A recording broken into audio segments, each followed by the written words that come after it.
Everybody, Dr. Pat here again with a video blog on the coaching competencies of the International Coach Federation. Last time we talked about coaching presence, which I said was a key part of coaching, and coupled with that is the ability to establish trust and intimacy with your client. The key part of coaching as a new profession that has evolved, that is a response to the others that are out there like therapy and counseling, consulting.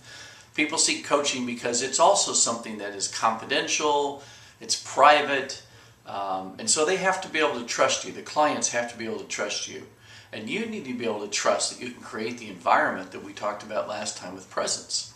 So in addition to having all the skills that go into coaching, the early set has to be developing trust and intimacy with your client. Now let's look at that word trust.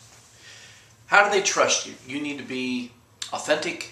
You need to follow through on what you say. You need to show up on time, but you also need to be able to handle sensitive information that clients might tell you, personal information, that they don't share with other people. They need to feel that they're heard and that that is taken in a sense of trust, that it's not shared with anybody else, and that you don't judge. Use kind of a charge neutral approach when they tell you things about their finances, about their dreams, about their relationships, about their health, whatever it may be. And the intimacy in coaching comes even if it's on telephone, even if you're doing distance coaching. Look at that word intimacy. It's into me I see. You could say it that way. Into me I see.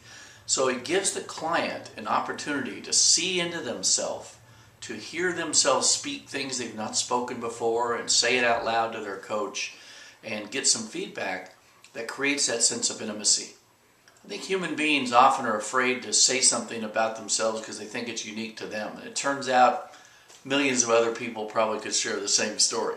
So coaching is about helping people make sense about what they have that's truthful to them now, what they want, and what is in the way of that success.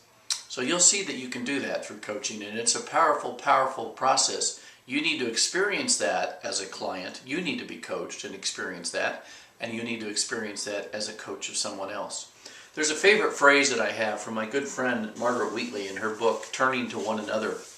I'll read this toward the end here. It's the first statement in her book. I believe we can change the world if we start listening to one another again. Simple, honest, human conversation. Not mediation, negotiation, problem solving, debate, or public meetings. Simple, truthful conversation where we each have a chance to speak. We each feel heard, and we each listen well. The reason that strikes me as powerful, if it goes back to the ability and the need for human beings to feel connected. Coaching has responded to that need for feeling connected. And a coaching conversation with the competency of trust and intimacy creates a connection that allows magic to happen in the person's life. I've seen it in many, many, many of my clients over the 22 years that I've been coaching now. And there's some remarkable stories. So look forward to you sharing some of your stories with me. Good luck in your coaching. Until next time, this is Dr. Pat signing off.